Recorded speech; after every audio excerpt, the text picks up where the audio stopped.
नमस्कार। आप सुन रहे हैं विनोद कुमार शुक्ल द्वारा रचित दीवार में एक खिड़की रहती थी, पार्ट 3। दोनों जागे थे और सब कुछ नींद में झूम रहा था। तालाब नींद में तालाब था, आकाश नींद का आकाश था। बूढ़ी अम्मा सोनसी के लिए एक टोकनी में केसरवा कांदा और दूसरी में तेंदूफल बंदरों से बचाकर रखी थी। सोनसी ने आंचल में थोड़े केसरवा कांदा और तेंदूफल को खोस लिया था। रास्ते भर दोनों केसरवा कांदा दांतों से छीलते खाते आए। कमरे की खिड़की के पास दोनों खड़े हो गए। दोनों छोटे छोटे बच्चों की तरह अपना कमरा झांकने लगे। कमरे में भी नहीं थे। मैं कहाँ हूँ? रघुवर प्रसाद ने कमरा झांकते हुए सोनसी से पूछा, जैसे कमरे से पूछा। तुम मेरे पास हो? कमरा झांकते हुए सोनसी ने कहा, जैसे कमरे से कहा। और मैं? खाली कमरा देखते हुए सोनसी ने आश्चर्य से कहा, तुम यहाँ मेरे पास हो? रघुवर प्रसाद ने कहा। इसके बाद दोनों कमरे में कूद गए। रघुवर प्रसाद, ओ रघुवर प्रसाद, कोई पुकार रहा था। लगता है विभागाध्यक्ष हैं। रघुवर प्रसाद ने सोनसी से कहा। रघुवर प्रसाद ने दरवाज़ा खोला। विभागाध्यक्ष थे, बदहवास लग रहे थे। सुबह बिस्तर से उठते ही आ गए थे। विभागाध्यक्ष बिना किसी की तरफ देखे खिड़की के पास गए और खिड़की से बाहर देखने लगे। उनका और कहीं ध्यान नहीं था। बैठिए सर, पानी पी लीजिए, रघुवर प्रसाद ने कहा। सोनसी में बिस्तर उठाकर पैताने तहा दिया था। चारपाई पर केवल दरी बिछी थी। नहीं, मैं यहीं ठीक हूँ, खिड़की से बाहर देखते हुए उन्होंने कहा। सोनसी ने गिलास में पानी लाकर रघुवर प्रसाद को पकड़ाया। लीजिए सर, रघुवर प्रसाद ने कहा। पानी पीते पीते विभागाध्यक्ष खिड़की से बाहर देख रहे थे। रघुवर प्रसाद, मैं कहने आया था कि मैं अपने बच्चे को लेकर आता हूँ। हम लोग खिड़की से उस तरफ जाएंगे। जी सर, पर महाविद्यालय का समय हो रहा है। आज दशहरा की छुट्टी है। 15-20 मिनट में आता हूँ। या तो नहा धोकर आऊँगा, नहाने में देर हो जाएगी तो खिड़की के तालाब में नहा लूँगा। खिड़की के पेड़ों में आज के दिन नीलकंठ देख लेंगे। जी सर। विभागाध्यक्ष जब चले गए तब रघुवर प्रसाद ने सोनसी से पूछा, आज जब हम नहाने गए थे तब तुमको नीलकंठ दिखा था? याद नहीं है। दिखा हो? तुमको दिखा था? नहीं, मुझे भी याद नहीं है। शायद दिखा हो। हम दोनों को दिखा हो और हम दोनों ने ध्यान नहीं दिया हो। दिख तो गया, ध्यान नहीं दिया हो तो क्या हुआ? रघुवर प्रसाद ने फिर कहा, मालूम होना चाहिए कि हमें नीलकंठ देखा है। चलो नीलकंठ देखने चले। कैसे जा सकते हैं? विभागाध्यक्ष आने वाले हैं। क्या आज हाथी आएगा? पत्नी ने पूछा। यदि साधु को मालूम होगा कि छुट्टी का दिन है तो ना आए। हो सकता है साधु आज रावण भाटा चला जाए। हो सकता है राम सीता की झांकी हाथी पर निकले, उसी की तैयारी वह कर रहा हो। चलो अभी नीलकंठ देख लें, फिर शाम को झांकी देखने चलेंगे। विभागाध्यक्ष आने वाले हैं, रघुवर प्रसाद ने फिर कहा। हाँ, विभागाध्यक्ष आने वाले हैं, पत्नी ने कुछ उदास होकर कहा। उसे अच्छा नहीं लग रहा था। देर तक दोनों कमरे में विभागाध्यक्ष का रास्ता देखते रहे। विभागाध्यक्ष नहीं आए। हाथी नहीं आया। पत्नी थक कर जमीन पर लेट गई। लगता है विभागाध्यक्ष को नीलकंठ दिख गया है। चलो हम भी चलें। चलो, रघुवर प्रसाद ने कहा। सुनो, मेरे कंधे पर पक्षी तोता था या नीलकंठ? पत्नी ने बहुत खुशी से पूछा। तोता था, रघुवर प्रसाद ने भी बहुत खुशी से कहा। हो सकता है नीलकंठ हो, पत्नी ने बहुत धीरे से कहा। दोनों नीलकंठ देखने निकले। घर से 2 कदम निकलने के बाद पत्नी ने कहा, मुझे अच्छा नहीं लग रहा है। रघुवर प्रसाद ने पत्नी की हथेली को छुआ। गर्म थी। तुमको तो बुखार है। रहने दो, नहीं जाते हैं, कमरे में रहेंगे। नीलकंठ को दिखना होगा तो वह खिड़की पर आकर बैठ जाएगा। नहीं, चलो, मुझे कुछ नहीं हुआ है। देर तक तालाब में नहीं डूबे रहना चाहिए। हो सकता है हमने नीलकंठ देख लिया हो। तुमने देख लिया हो तो लौट चलते हैं। पक्का नहीं है, चलो रिक्शे में चलते हैं। म्युनिसिपल के अस्पताल चलेंगे, रास्ते में नीलकंठ दिख जाएगा। घर के सामने नीम के पेड़ के नीचे वे खड़े हो गए। रघुवर प्रसाद रिक्शा देख रहे थे। पत्नी दूर क्षितिज की तरफ देख रही थी। क्या देख रही हो? रघुवर प्रसाद ने पत्नी को सहारा देने के लिए सटा लिया था। नीलकंठ देख रही हूँ। क्षितिज में नीलकंठ होगा भी तो दिखाई नहीं देगा। क्यों? बहुत छोटा होगा। दिखाई तो देगा। इतना छोटा होगा कि दिखाई नहीं देगा। मुझे अपनी तरह से देखने दो। तुम अपनी तरह से आसमान में देखो, पत्नी ने कहा। रघुवर प्रसाद ने एक जाते हुए खाली रिक्शे को रोका। कहाँ जाना है? रिक्शे वाले ने पूछा। नीलकंठ देखने, पत्नी ने कहा। म्युनिसिपल अस्पताल चलो, रास्ते में नीलकंठ देख लेंगे, रघुवर प्रसाद ने कहा। लखोली गांव चलूं, वहाँ बहुत नीलकंठ हैं। पहले अस्पताल चलो, फिर लखोली चले चलेंगे। पत्नी रघुवर प्रसाद के कंधे पर सिर रख के आँख मूंदी थी। सो गई? अच्छा नहीं लग रहा है। नहीं सो रही हूँ। दिखेगा तो मुझे बता देना। फिर उसने रिक्शे वाले से कहा। रिक्शे वाले, रास्ते में नीलकंठ दिखे तो इनको बता देना। जब जब वह आँख मूंदती थी तो कहती थी, देखते रहना और देखते ही बताना। देर करोगे तो उड़ जाएगा। उड़ जाएगा तो उड़कर जाते हुए दिख जाएगा। रिक्शे वाले से उसके पीछे पीछे चलने के लिए कहेंगे। नीलकंठ के पीछे पीछे रिक्शे वाले को कहाँ तक ले जाया जा सकेगा? मान लो उड़कर उस पीपल के पेड़ पर बैठ गया। पीपल के पेड़ तक पहुँचने में देर लगेगी। वहाँ बैठा तो नहीं रहेगा। वहाँ से भी उड़कर आकाश की ओर ओझल हो गया तो? रघुवर प्रसाद रिक्शे वाले से कहेंगे, आकाश की तरफ ले चलो। फिर सोचेंगे आकाश की तरफ बहुत चढ़ाई चढ़नी पड़ेगी। तब वे रिक्शे वाले से कहेंगे, तुम रहने दो, यही हमारा रास्ता देखना, मैं रिक्शा ले जाता हूँ। अपनी पत्नी को रिक्शा चलाते हुए वे आकाश की ओर ले जाएंगे। पैडल मारेंगे और ऊंचे चढ़ जाएंगे। ऊपर बादल के टुकड़े रिक्शे पर लद जाएंगे। बादल का कोई वजन नहीं होता।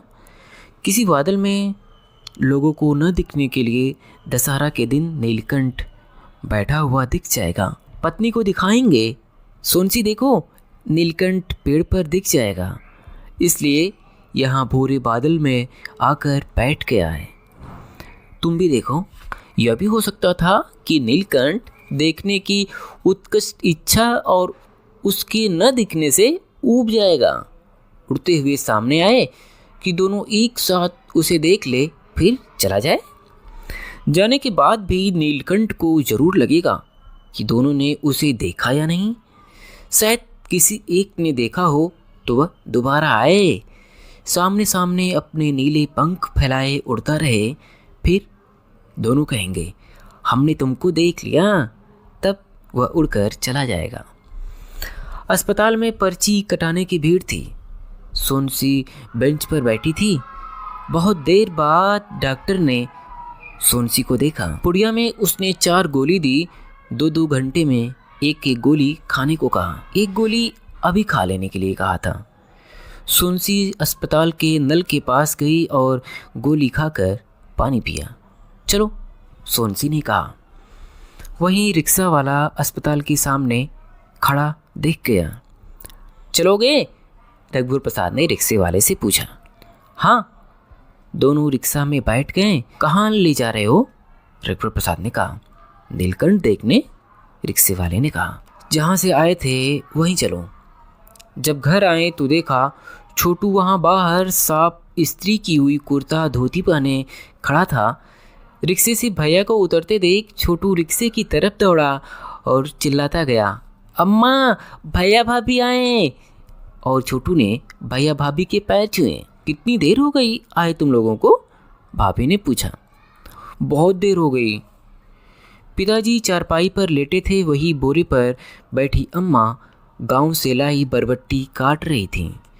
सोनसी और रघुवर प्रसाद ने अम्मा के पैर छुए। रघुवर प्रसाद पिता का पैर छूने वाले थे तो पिता ने कहा, रुक जाओ, उठकर बैठ जाने दो। वे पैर लटकाकर नीचे बैठ गए। रघुवर प्रसाद ने पैर छुए, फिर सोनसी ने उनके पैर छुए। सोनसी अम्मा के पास बरबट्टी काटने बैठने वाली थी तो माँ ने कहा, जाओ पहले हाथ मुंह धो लो। दोनों हाथ मुंह धोने गए तो अम्मा ने उनके आज्ञा पालन से खुश होकर रघुवर प्रसाद के पिता की तरफ देखा। रघुवर प्रसाद के पिता मुस्कुराए। भैया आज हाथी आया था? छोटू ने पूछा। नहीं, रघुवर प्रसाद ने कहा। आएगा? क्या मालूम, आए तो उसे हाथी पर बैठाकर घुमा देना, पिता ने कहा। रघुवर प्रसाद ने देखा पत्नी एक कोने में बैठी बरबट्टी काटने लगी थी। उसे बुखार था, लेट जाती तो अच्छा था। छोटू बाहर खड़ा था, शायद वह हाथी का आना देखना चाहता था।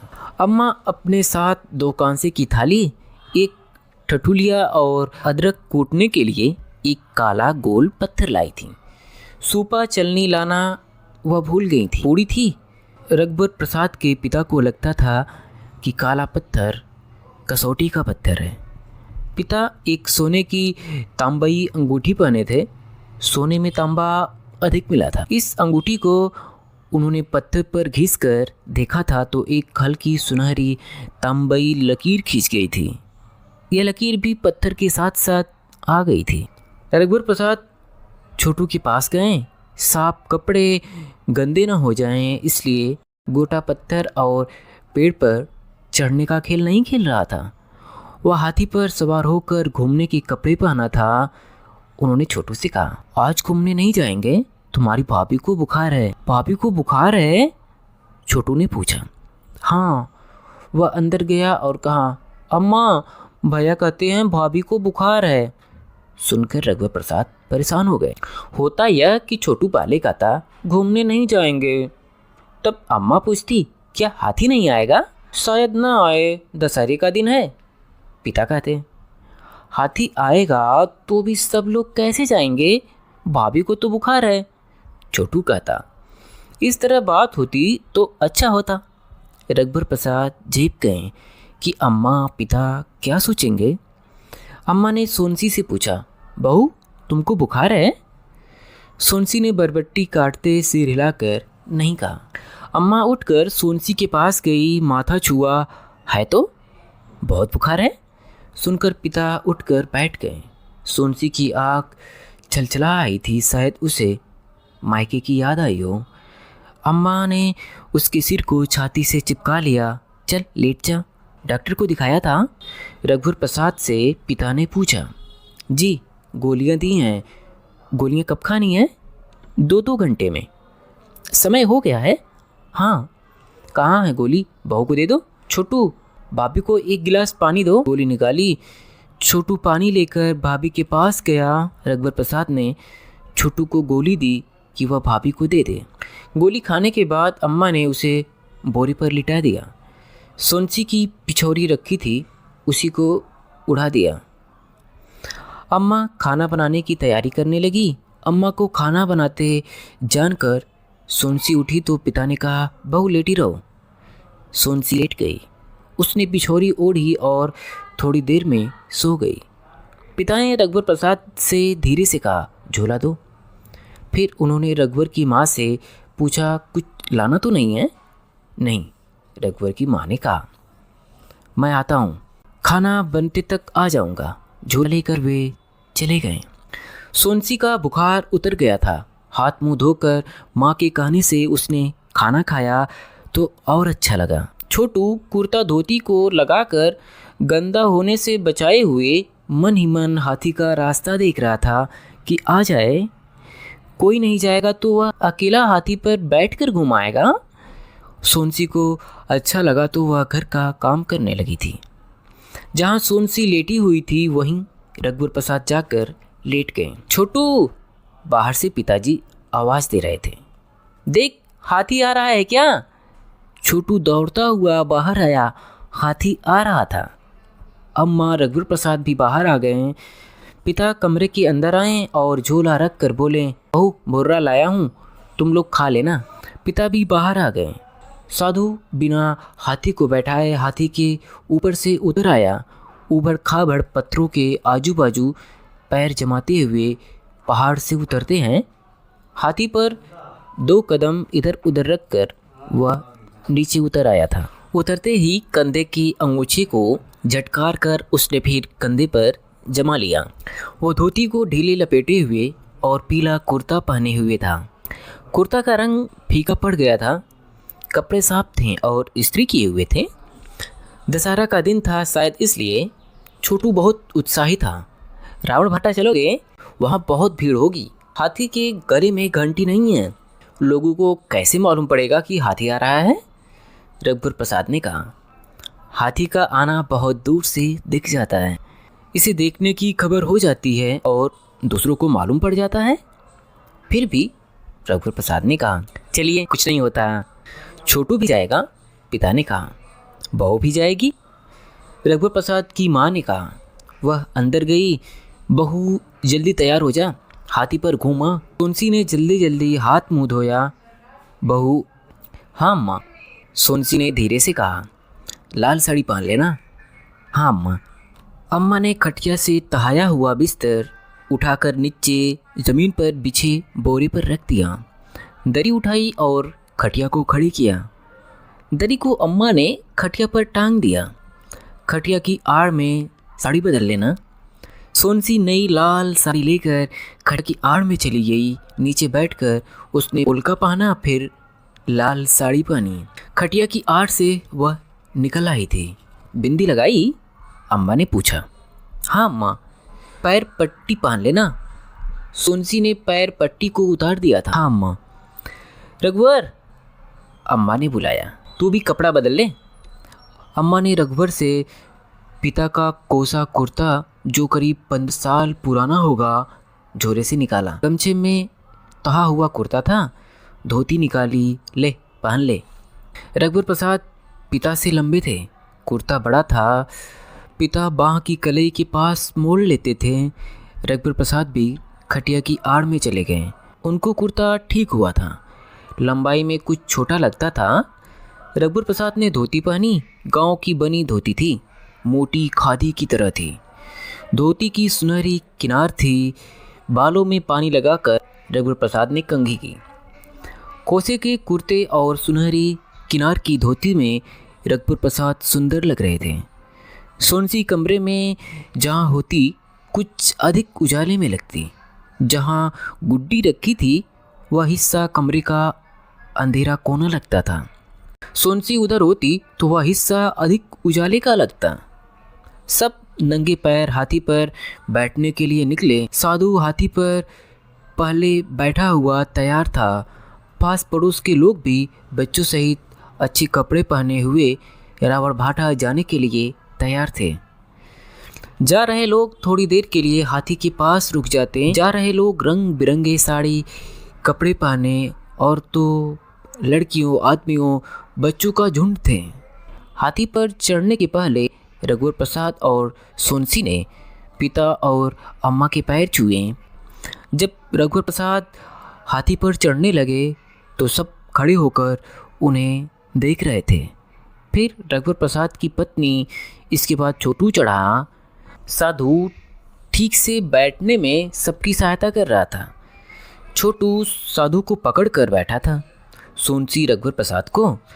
कमरे के दरवाजे के पास अम्मा और पिताजी खड़े थे। हाथी की पीठ पर गन्ने के पत्ते की गद्दी बंधी थी। हाथी नहाया धोया और सजाया हुआ दिख रहा था। सब बैठ गए। तब हाथी चलने लगा। रावण भाटा की ओर जाती 2 औरतों ने हाथ जोड़कर रघुवर प्रसाद, सोनसी और छोटू की झांकी को प्रणाम किया। जब हाथी आगे बढ़ा तो अम्मा ने कहा, कितनी अच्छी जोड़ी है, छोटू लक्ष्मण लगता है। पिता ने कुछ नहीं कहा। आगे दाहिने हाथ की तरफ अमराई थी। साधु हाथी को उधर से ले गया। थोड़ी देर बाद दूर हो रहे अंधेरे में धुतला रावण दिखा। अंधेरा होते ही रावण पटाखों के साथ जल उठा। हाथी पर बैठे उन लोगों पर रावण के जलने का प्रकाश सिमट कर आ गया था। पेड़ों के बीच में लपट के प्रकाश में सब क्षण भर दिखे। साधु ने हाथी को लौटाया कि अंधेरा हो गया था। लौटने वालों की भीड़ का रेला आएगा तो हाथी को तेज चलना मुश्किल होगा। छोटू बहुत खुश था। लौटते समय कुछ दूर तक, जब तक फूटता पटाखा उन्हें सुनाई दे रहा था, पिता को छोड़ रात को सब जमीन पर सोए थे। चौके की तरफ सोनसी, फिर अम्मा, छोटू, रघुवर प्रसाद। रघुवर प्रसाद के बाद चारपाई पर सोए थे। छोटू पहले पिता के साथ लेटा, फिर जमीन पर आ गया। आधी रात हो गई थी। रघुवर प्रसाद और सोनसी जाग रहे थे। रघुवर प्रसाद को मालूम नहीं था कि सोनसी जाग रही है। सोनसी को मालूम था कि रघुवर प्रसाद को नींद नहीं आ रही है। रघुवर प्रसाद धीरे से उठे और पास जाकर खड़े हो गए। रघुवर प्रसाद का मन हुआ कि वे खिड़की से कूदकर उस पार चले जाएं। वे कूदने को थे, तभी सोनसी उनके पास आकर खड़ी हो गई। रघुवर प्रसाद बिना आवाज़ किए कूदे। सोनसी जब कूदने को हुई तो रघुवर प्रसाद ने फुसफुसाकर उससे कहा, तुम धीरे कूद नहीं पाओगी, तुम मेरी पीठ पर लग जाना। रघुवर प्रसाद खिड़की की तरफ पीठ करके खड़े हो गए। सोनसी खिड़की की चौखट पर पैर लटकाकर बैठ गई। मैं धीरे से कूद जाती हूँ। नहीं, रघुवर प्रसाद ने कहा। तब सोनसी रघुवर प्रसाद के गले में हाथ डालकर लटक गई। पीठ पर सोनसी को लादे रघुवर प्रसाद घूमे। दोनों ने कमरे को अंदर देखा कि कोई जाग तो नहीं रहा है। छोटू अम्मा के ऊपर एक टांग रखे सो रहा था। पिता दीवार की तरफ करवट लेकर सो रहे थे। कमरे में खिड़की का हल्का उजाला था। खिड़की के कारण अंधेरे की एक हल्की परत कम थी। सोनसी ने पीठ पर लदे हुए उस जगह को देखा जहाँ वह लेटी हुई थी।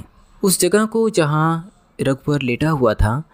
खिड़की का सीधा उजाला पानी की गुंडी पर पड़ रहा था।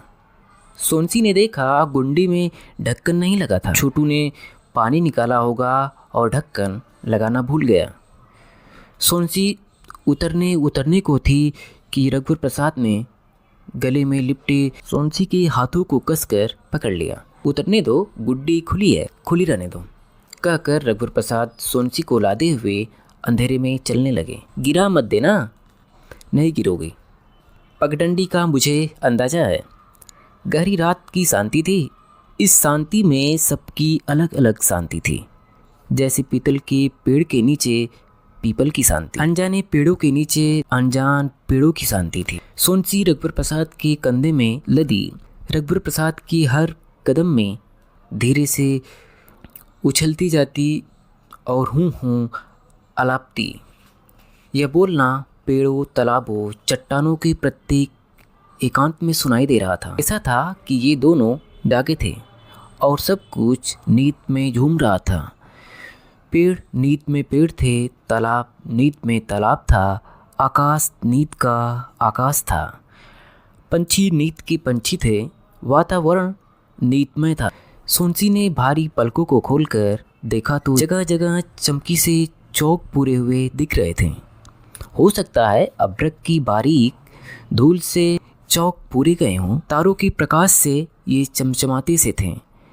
इन जगहों को देखकर वहीं ठहर जाने की जल्दी सोनसी को हुई। उसने कहा, कहाँ जा रहे हो? यहीं रुक जाओ। रघुवर प्रसाद ने कुछ नहीं कहा। सोनसी अपने पैरों को रघुवर प्रसाद की कमर में लपेटना चाहती थी, पर साड़ी के कारण वह लपेट नहीं पा रही थी। मेरे पैर दुख रहे हैं। तुम तो नहीं चल रही हो। तुम्हारे पैर क्यों दुख रहे हैं? हाथ भी दुख रहे हैं। नहीं दुख रहे हैं, रघुवर प्रसाद ने कहा। पैर लटके लटके दुख रहे हैं और तुम्हारी हाथों की पकड़ से हाथ टूट रहे हैं। अच्छा, हाथ छोड़ना नहीं है, कहकर रघुवर प्रसाद ने अपने दोनों हाथ पीछे ले जाकर सोनसी की साड़ी को घुटने के ऊपर तक उठाया और कहा, अब कमर में पैर लपेट लो। सोनसी ने रघुवर की कमर में पैर लपेटे तो रघुवर प्रसाद ने सोनसी की कुल्हे के नीचे दोनों हथेलियों को बांधकर धीरे से ऊपर उछाला तो सोनसी के हाथ रघुवर प्रसाद की गर्दन पर ढीले हो गए। रघुवर प्रसाद अब बहुत धीरे धीरे चल रहे थे। अब ठीक है? रघुवर प्रसाद ने पूछा। हाँ ठीक है, सोनसी ने कहा। रघुवर प्रसाद तालाब के किनारे किनारे चलने लगे। सोनसी तालाब में रघुवर प्रसाद की परछाई के ऊपर अपनी लदी परछाई को देख रही थी। रघुवर प्रसाद सोनसी को लादे धीरे तालाब में उतर गए। घुटने तक रघुवर प्रसाद की धोती भीग गई। थोड़ी देर चुपचाप तालाब में खड़े रहे। तालाब से निकले तो और अच्छा लगा। तालाब के पास एक टीला था। रघुवर प्रसाद सोनसी को लादे टीले पर चढ़ने लगे। यह टीला नीतमय टीला था। सोनसी ने कहा, मुझे उतार दो, तुम बहुत थक गए होगे, मैं तुम्हें बहुत थकाती हूँ। टीले के ऊपर सूखे पत्तों का ढेर था। उसी के पास सोनसी को रघुवर प्रसाद ने उतारा। उन पत्तों के अंदर के अंधेरे में 4 जुगनू पास पास चमक रहे थे। सोनसी ने पत्तों को हटाया तो जुगनू एक एक कर उड़ गए। उड़ते हुए जुगनुओं की चमक की परछाई उन्होंने तालाब में देखी। सोनसी रघुवर प्रसाद की बाँह से सिर टिकाए खड़ी थी। तालाब में तारों की परछाई थी। किसी मछली के कारण तालाब का पानी हिला तो सोनसी ने देखा कि कुछ तारों की परछाई तैरते तैरते धीरे धीरे पास हो गई। सोनसी ने ऊपर आकाश में देखा। कुछ तारे पास पास आए दिखे, जैसे पारे दूर थे। सोनसी रघुवर प्रसाद से सटी सटी बैठते हुए वहीं लेट गई। सोनसी के पैर ढलान की तरफ थे। तुम्हारे कंधे पर चंद्रमा बैठा है, सोनसी ने लेटे लेटे हाथ उठाए हुए कहा, जैसे वह रघुवर प्रसाद को बुला रही हो और रघुवर प्रसाद बहुत दूरी पर थे। रघुवर प्रसाद खड़े खड़े सोनसी को देख रहे थे। सोनसी को लगा रघुवर प्रसाद के कंधे पर बैठा चंद्रमा पास आ रहा है। सोनसी ने पास आने की सुख की चमक को सहने के लिए आँख मूंद लिए थे। खड़ी होकर सोनसी ने देखा कि तालाब प्रकाशित तालाब था। तालाब का तल प्रकाशित तल दिख रहा था। क्या चंद्रमा तालाब में डूब गया है? सोनसी ने रघुवर प्रसाद से पूछा। हाँ, तालाब में डूब गया है। देखो, एक प्रकाशित मछली चंद्रमा की तरफ आ रही है। तालाब की काई प्रकाशित हरी है। चंद्रमा तारे तालाब के पानी से धुल गए हैं। आकाश में इनको देखो तो ये सब शीतल स्पष्ट हैं। हाँ, बस उतने ही तारे धुले हैं जिनकी परछाई हमें तालाब में दिख रही हैं।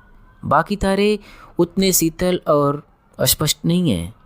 चंद्रमा शीतल और अस्पष्ट है। चलो, रघुवर प्रसाद ने कहा। कहाँ? प्रकाशित जल में डूबे हुए चंद्रमा के पास नहाएंगे। चंद्रमा के पास मैं नहीं नहाऊंगी।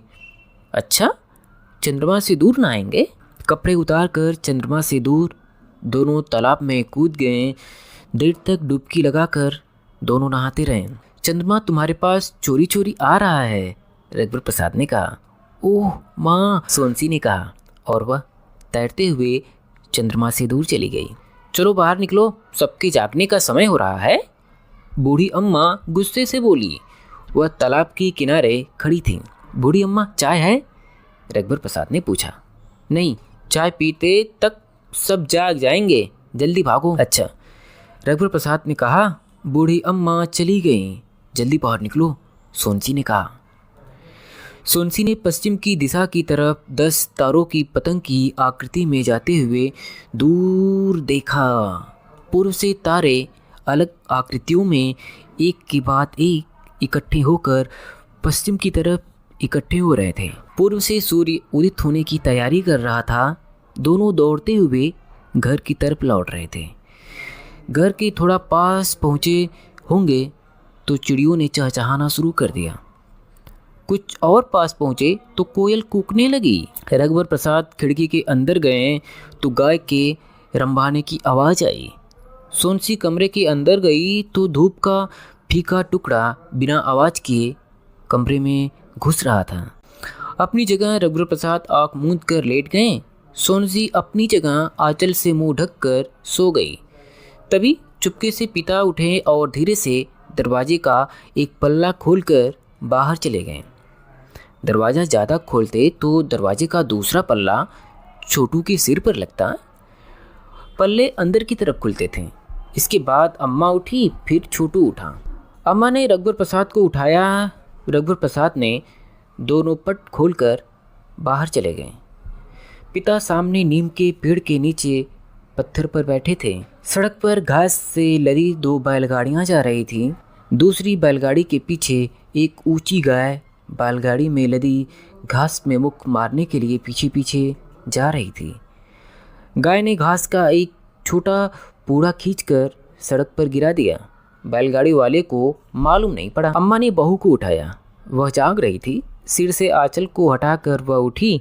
अम्मा ने देखा कि बहू पोलका पहने हुए थी। अम्मा ने छोटू से बाहर रघुवर प्रसाद के पास जाने को कहा। छोटू चला गया। बहू पोलका नहीं पहनी? अम्मा ने पूछा। सुनते ही वह आंचल से कंधा ढकते हुए खिड़की से कूदने को हुई तो अम्मा ने रोका। दूसरा पोलका पहन ले, रघुवर प्रसाद से बोल दे, वो उठा लाएगा, कहकर अम्मा बाहर आई। रघुवर देख तो अंदर क्या काम है। रघुवर अंदर गए। सोनसी ने धीरे से कहा, पोलका वहीं रह गया है, ले आओ।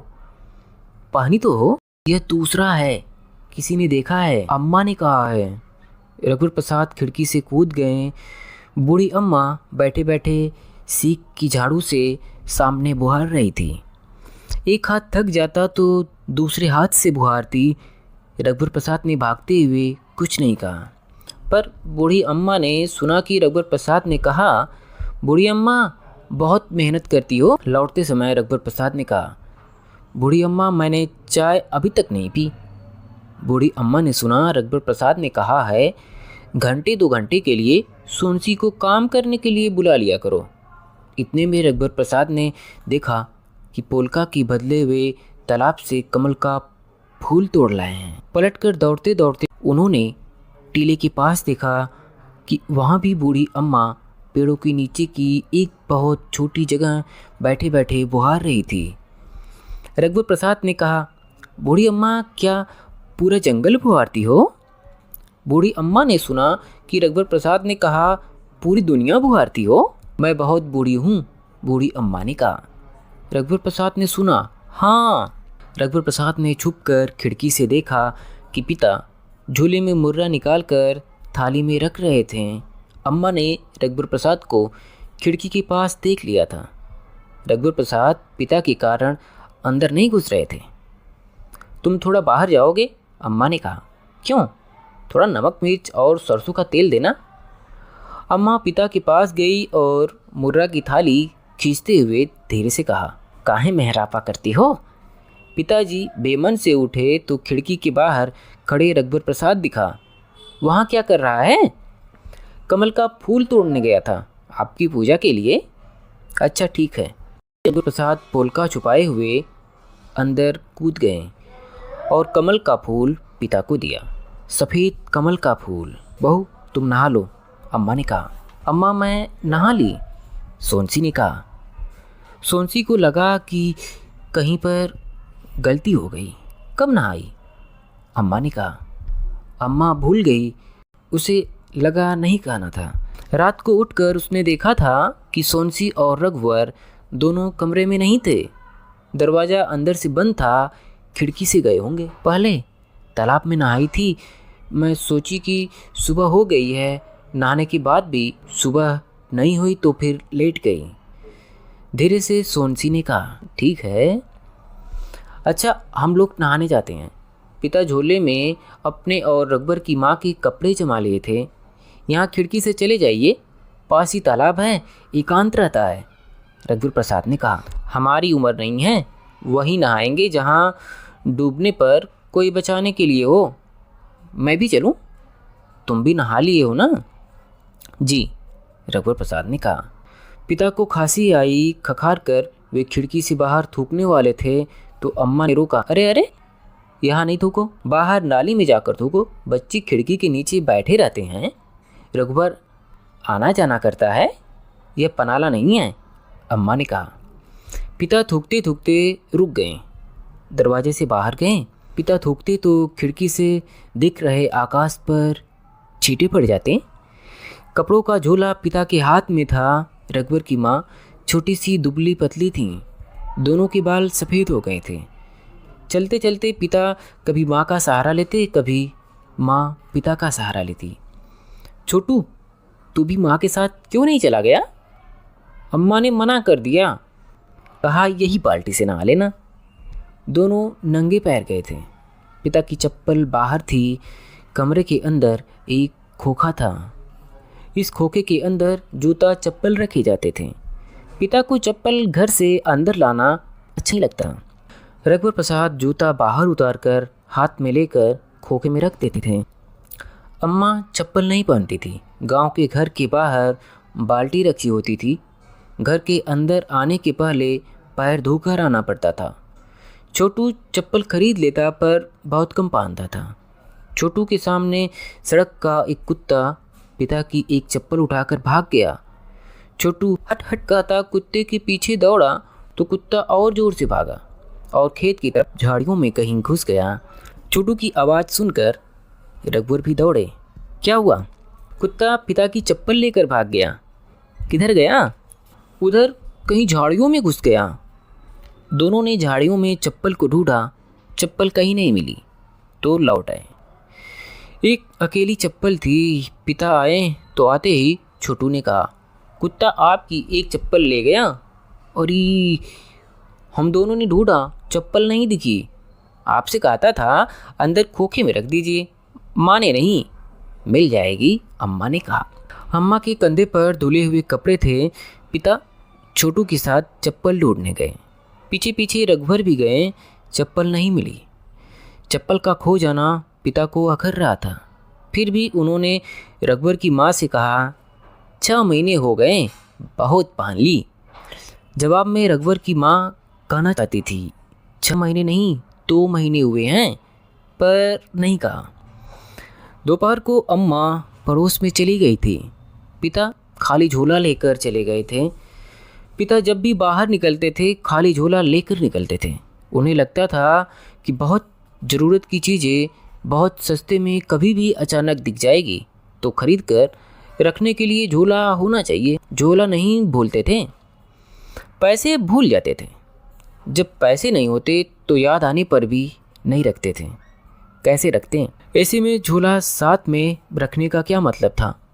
उनका यह मतलब तो नहीं था कि ज़रूरत की चीज़ें झोले में ले आएंगे और पैसे बाद में दे जाएंगे।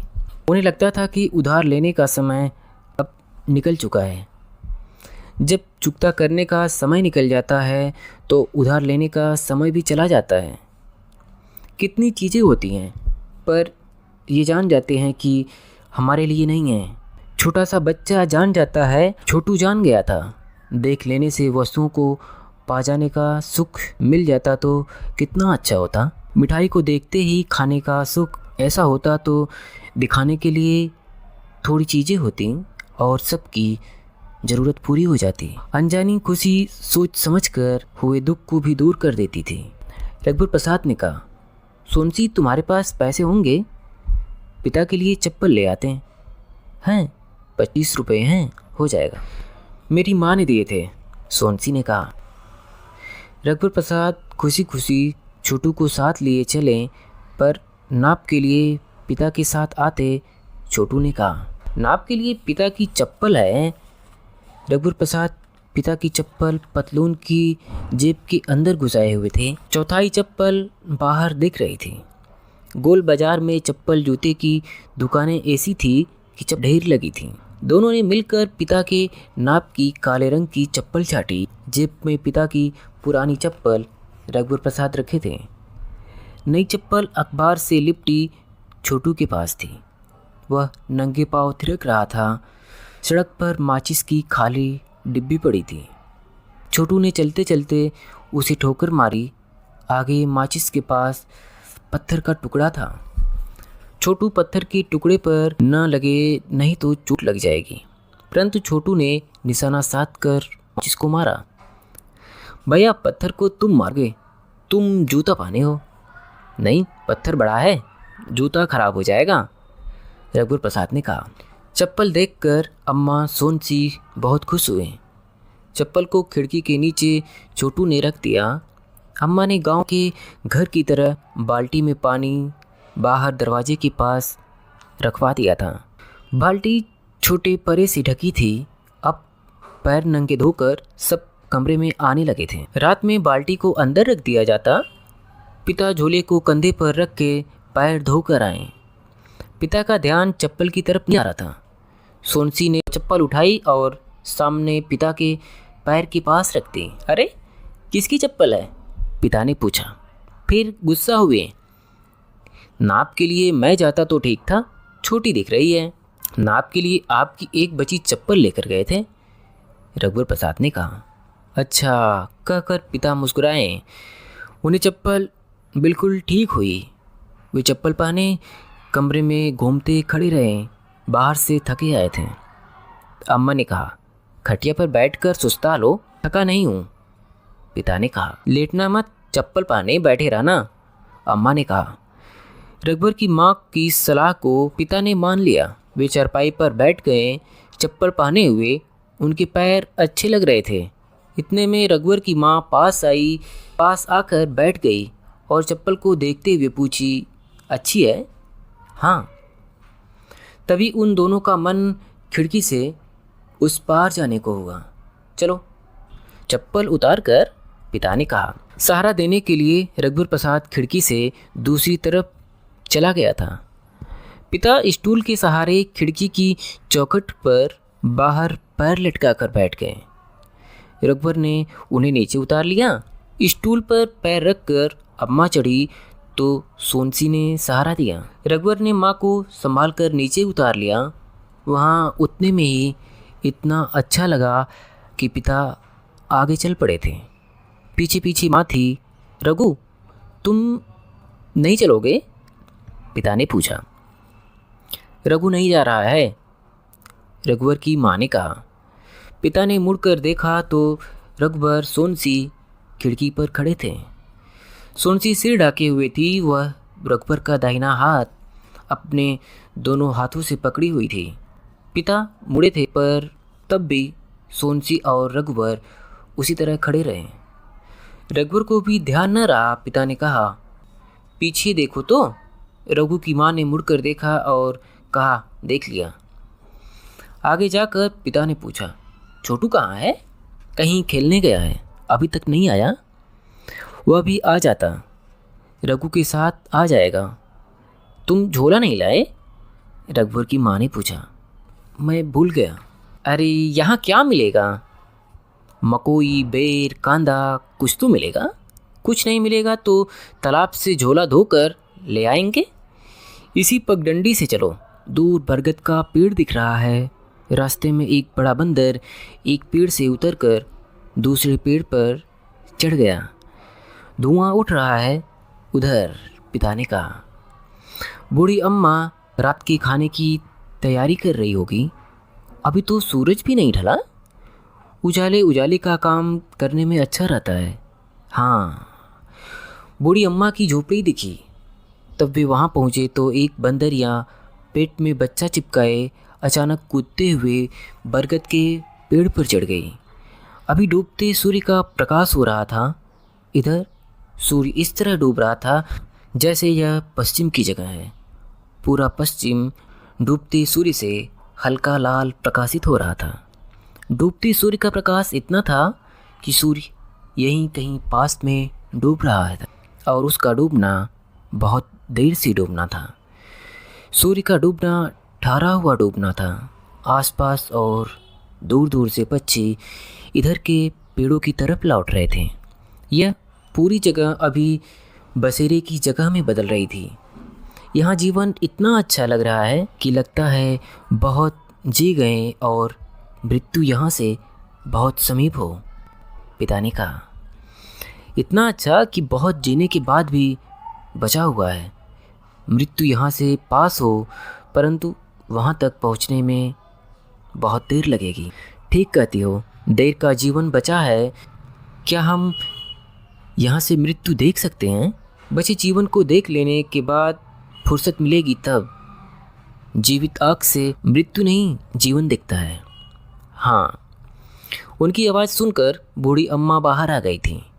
हवन की धुएं की गंध आ रही थी। बूढ़ी अम्मा ने दोनों को देखते ही जीते रहो कहा। छोटू नहीं आया? बूढ़ी अम्मा ने पूछा। नहीं आया।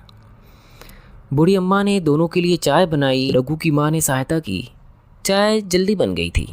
चाय पीकर दोनों पगडंडी पगडंडी घूमते रहे। थोड़ी दूर तक उनके आगे आगे एक बंदर पूंछ उठाए दौड़ता था, फिर कहीं चला गया। वे दोनों डूबते सूर्य के पश्चिम केंद्र में थे, इसलिए उजाले में थे। उसी उजाले में दोनों जा रहे थे। उसके बाहर उजाला कम हो गया था। एक तालाब में लाल कमल था, तब छोटे तालाब में सफ़ेद कमल थे। पिता छोटे तालाब में अंदर घुसे और 2 कमल के फूल तोड़े। तुम भी तोड़ लो। नहीं, मुझसे नहीं बनेगा, इसे तोड़ो, यह पास है। रघु की माँ अंदर घुसी और उसने भी एक फूल तोड़ा। दोनों टीले पर चढ़ गए। पत्तों के ढेर के पास रघु की माँ को सोनसी की एक पैर पट्टी मिली। दोनों लौटने लगे। रास्ते में एक बड़े पेड़ के नीचे चौड़े पंखुड़ियों वाले सफ़ेद फूल पड़े थे। पिता को फिर झोला की याद आई। झोला होता तो झोले में फूल भर लेते। याद दिलाई तो थी। याद करने के बाद फिर भूल गए। रघुवर की माँ के मन में आया कि वह एक फूल चोटी में खोस लेती, पर नहीं खोसी। पिता के मन में आया कि रघुवर की माँ की चोटी में वे फूल खोस देते, पर नहीं खोसे। पेड़ के नीचे से जब ये आगे बढ़े तो फूलों की सुगंध इनके साथ हो गई, पर इनको पता नहीं था। पहले एक फूल की सुगंध इनके साथ हुई, फिर बहुत से फूलों की सुगंध इनके साथ हो गई। सूर्य के डूबने को पश्चिम केंद्र उनके साथ साथ चला जा रहा था, इसलिए उनके साथ साथ संध्या का उजाला था। वे दोनों खिड़की के पास गए तो देखा कि रघु किताब पढ़ रहा था। छोटू भाभी के पास बोरे पर लेटा हुआ था। वह अपनी पेटी खोलकर कुछ उठाना धरना कर रही थी। इतने में सबने एक साथ खिड़की की तरफ देखा। शायद आहट आ गई थी, पर दोनों चुपचाप आए थे। आहट नहीं थी, पर सबको एक साथ फूलों की सुगंध आई थी। उस सुगंध की कोई आहट हुई हो। सब एक साथ उठकर खिड़की के पास आए। अम्मा ने सिर को ढाक लिया था।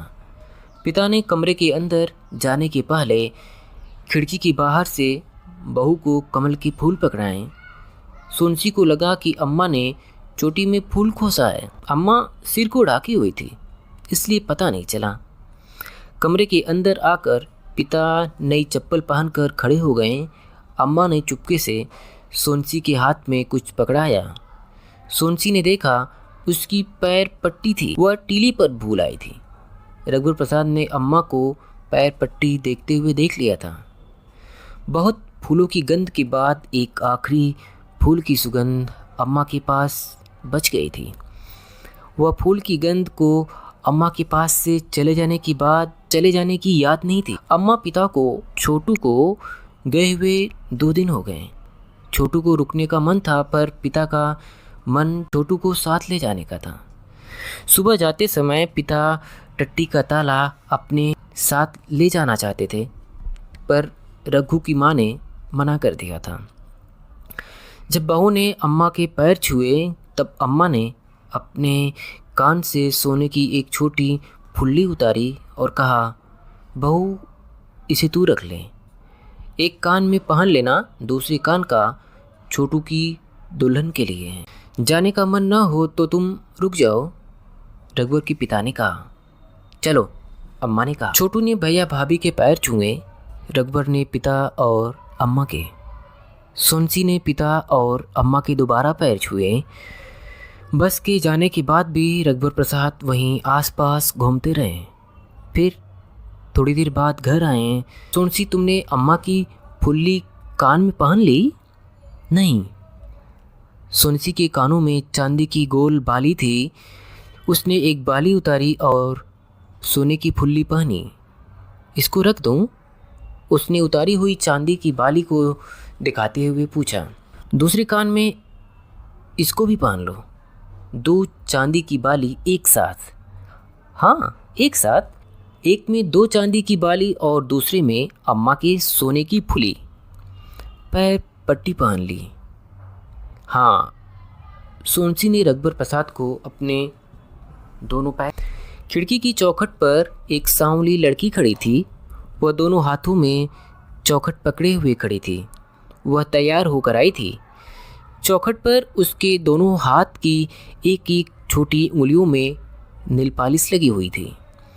सोनसी उसके पास आई। अंदर आओगी? नहीं, उसने शर्माकर कहा। अच्छा रुकना, सोनसी ने कहा। सोनसी ने अपनी पेटी खोली। एक पुराने टिन के डिब्बे में नेल पॉलिश, बालों की क्लिप, बिंदी, रबर बैंड और एक जोड़ी नया लाल फीता था। सोनसी नेल पॉलिश की शीशी लेकर खिड़की के पास आई। घुटने के बल वह बैठ गई। हाथ मत हिलाना, मैं तुम्हारी सब उंगलियों में नेल पॉलिश लगा देती हूँ। पर लड़की उचक उचक कर अपनी उंगलियों में नेल पॉलिश लगाना देखना चाहती थी। सोनसी ने अपनी उंगलियों में नेल पॉलिश लगाई। पैर में? अभी पैर में नहीं। खिड़की की तरफ दोनों ने आड़ के लिए खड़ी खटिया को घुमाया। खटिया की आड़ में उन्होंने तहाया हुआ बिस्तर रख दिया था। खिड़की की यह आड़ उनके कमरे के अंदर दूसरा कमरा थी। रघुवर प्रसाद का महाविद्यालय जाने का मन नहीं था। हाथी ना आए तो अच्छा है। छोटू 2 बार हाथी पर बैठकर महाविद्यालय घूम आया था। पिछले 2 दिनों से रघुवर प्रसाद महाविद्यालय से जल्दी आ रहे थे। खटिया की आड़ में रघुवर प्रसाद बैठे हुए थे। सोनसी भी वहां आकर लेट गई। लेट जाओ, सोनसी ने कहा। अभी हाथी के आने का समय हो रहा है। जब हाथी आएगा तब उठ जाना। अच्छा कहकर रघुवर प्रसाद लेट गए। दीदी दीदी, 2-3 बच्चों की जोर जोर से चिल्लाने की आवाज आई। क्या है? सोनसी ने खटिया की आड़ से झांक कर कहा। मेरी उंगली में भी नेल पॉलिश लगा दो, तीनों लड़कियों ने कहा। तीनों हाथ मुंह धोकर आई थीं। उनकी उंगलियां चौखट पर जमी थी। रुको, अभी आती हूँ। सोनसी नेल पॉलिश लेकर फिर बैठ गई। यह देख रघुवर प्रसाद खटिया की आड़ से बाहर आ गए। उन्होंने महाविद्यालय जाने की तैयारी शुरू कर दी। कपड़े पहन लिए। क्या हुआ? अब महाविद्यालय जा रहा हूँ। सोनसी जल्दी जल्दी नेल पॉलिश लगाती रही। तीसरी लड़की का केवल एक हाथ चौखट पर था। तुम्हारा दूसरा हाथ दो, तीसरी लड़की से सोनसी ने कहा। नहीं है, लड़की ने कहा। सोनसी ने खड़े होकर देखा कि कोहिनी के पास उसका हाथ कटा हुआ था। मैं तुम्हारे माथे पे बिंदी लगा देती हूँ। सोनसी ने उसके माथे पर एक बिंदी लगा दी। हाँ, ठंडा है, उस लड़की ने खुश होकर कहा। हाथी आया, बाहर की आवाज़ आ रही थी। रघुवर प्रसाद ने दरवाज़ा खोला। हाथी दूर था। मैं जाता हूँ कहकर हाथ में जूता पकड़े नीम के पेड़ के नीचे जाकर खड़े हो गए। रघुवर प्रसाद जूता लिए हाथी पर बैठ गए। हाथी चला गया तो सोनसी उदास हो गई और घर का काम करने लगी।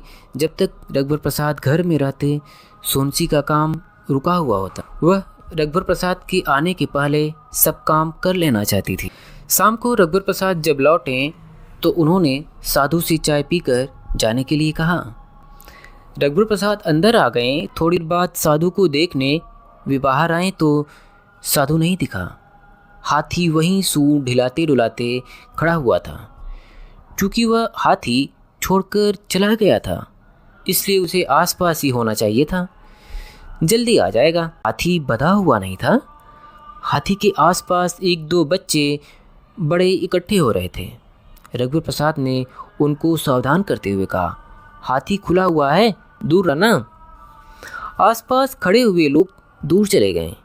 हाथी नीम के पेड़ की डाल को सूंड से पकड़कर तोड़ने की कोशिश कर रहा था। रघुवर प्रसाद हाथी को ताकते हुए बैठे थे। हाथी पहले वहीं इधर उधर होता रहा, फिर थोड़ा आगे पीछे चलने लगा। रघुवर प्रसाद को भय लग रहा था। पड़ोसियों को भी डर लगने लगा था। कुछ होता तो जिम्मेदारी रघुवर प्रसाद की होती। अब कभी हाथी पर नहीं बैठेंगे, हाथी पर नहीं जाएंगे तो हाथी यहाँ आएगा ही नहीं। कम से कम इस तरह का खतरा तो नहीं होगा। सोनसी दरवाजे के पास खड़ी थी। सोनसी, तू अंदर जा, दरवाजा अंदर से बंद कर लेना, रघुवर प्रसाद ने कहा। सोनसी का अंदर जाने का मन नहीं था, वह रघुवर प्रसाद के पास खड़े रहना चाहती थी। सोनसी, दरवाजा बंद कर दो, खिड़की से हवा आ रही है, मैं तुम्हारे पास रहूंगी। अच्छा, घर में कोई डंडा है क्या? डंडा क्या करोगे?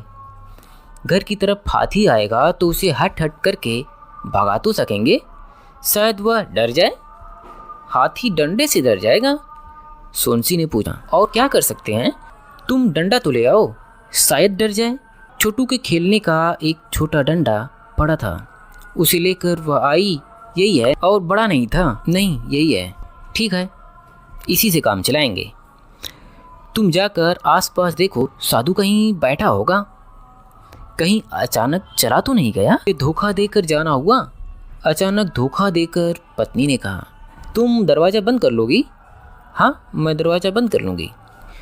पत्नी दरवाज़ा बंद कर बाहर आई, रघुवर प्रसाद को देख रही थी।